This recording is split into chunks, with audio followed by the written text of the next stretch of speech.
കോളിവുഡ് സംവിധായകൻ AR മുരുകദോസ് സൽമാൻ ഖാനെ നായകനാക്കി ഒരുക്കിയ സിക്കന്ദറിന്റെ റിലീസിനായി ഒരുങ്ങുകയാണ്.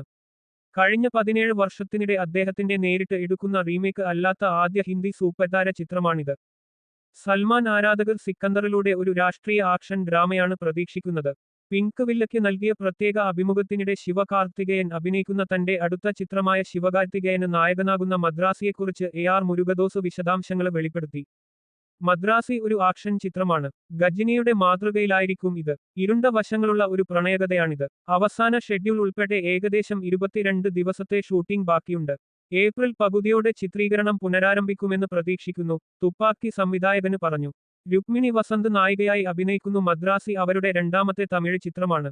ഒരു പഴയ അഭിമുഖത്തിൽ മദ്രാസിയിൽ നായകന്റെ കഥാപാത്രവുമായി ബന്ധപ്പെട്ട ഒരു സവിശേഷ ഘടകം ഉണ്ടാകുമെന്ന് AR മുരുകദോസ് പറഞ്ഞിരുന്നു. അത് എന്താണെന്ന് അറിയാൻ നമുക്ക് കുറച്ച് മാസങ്ങൾ കൂടി കാത്തിരിക്കണം. വിദ്യുത് ജാംവാൾ പ്രതിനായകനായി അഭിനയിക്കുന്ന ചിത്രത്തില് അനിരുദ്ധ് സംഗീത സംവിധായകനായി എത്തുന്നു. ചിത്രത്തിന്റെ റിലീസ് തീയതി ഇതുവരെ തീരുമാനിച്ചിട്ടില്ല. അതേസമയം സിക്കന്ദര് ഈദിന് തിയേറ്ററിൽ എത്തും. മാർച്ച് 30-നാണ് ചിത്രത്തിന്റെ റിലീസ്.